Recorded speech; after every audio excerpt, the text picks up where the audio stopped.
कस्तूरी के वापस आने से जीवन में जो नकारात्मक दौर चल रहा था वो दूर हो गया। जैसे एक घोर अंधेरी रात के बाद एक नए दिन का सूरज उगा हो।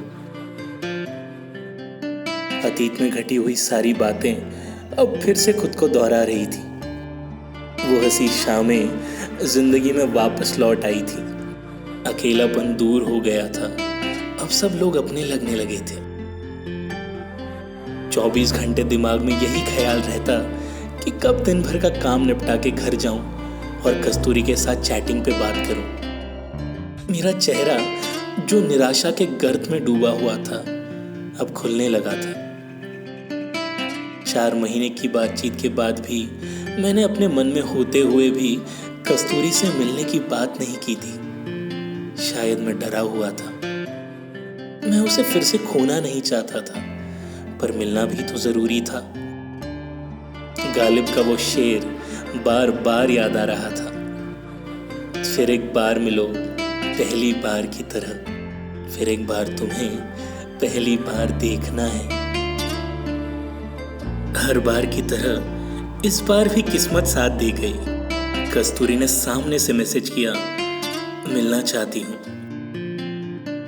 वक्त से कुछ पहले ही मैं कॉफी शॉप में आकर बैठ गया हूँ, कस्तूरी के आने का इंतजार करते हुए। आज कितने सालों बाद मैं उसे अपने सामने मिलने वाला हूँ। क्या बात करूँगा? अतीत में जो हुआ वो हो गया। अब मैं फिर से उसी बात का जिक्र करूँगा तो वो नाराज तो नहीं होगी? वो फिर से चली तो नहीं जाएगी? ऐसे अनेक सवाल मेरे दिमाग में घूम रहे हैं। अब मैं उसे किसी भी कीमत पर खोना नहीं चाहता हूँ। जैसे मैंने मन शांत करने के लिए अपनी आंखें बंद कर ली, वैसे अतीत की सारी बातें फ्लैशबैक की तरह चलने लगी और मैं उसमें खो गया। ऋषि, किसी ने मेरा नाम पुकारा।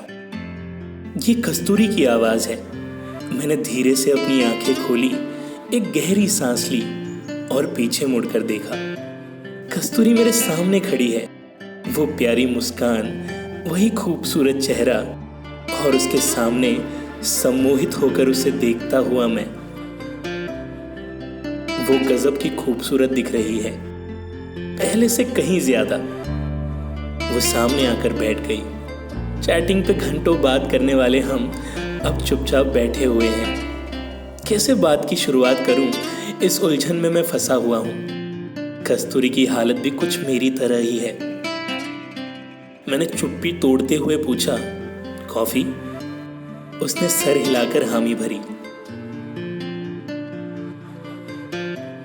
अब माहौल कुछ ऐसा था कि सामने टेबल पर गर्म कॉफी और जमे हुए हम दोनों। अभी भी मुझसे नाराज हो? कस्तूरी ने सामने से पूछा। मैंने नासमझ होकर जवाब दिया, नाराज? किस बात से? वो हल्के से मुस्कुराई। अब चुप्पी टूटकर बातों का सिलसिला शुरू हुआ। जो बातें दिल में दबा कर रखी थी वो सब बाहर आने लगी हैं। जिन सवालों का जवाब मैं इतने सालों से ढूंढ रहा था वो आज मुझे मिलने लगे हैं।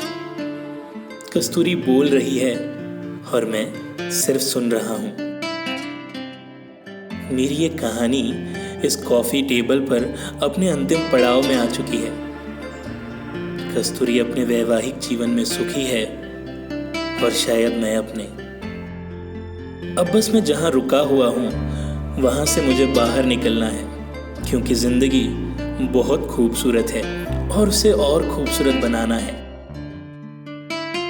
कस्तूरी की सब बातें होने के बाद मैंने सिर्फ एक सवाल पूछा, कस्तूरी, तुमने किसको बचाया, तुम्हें या मुझे?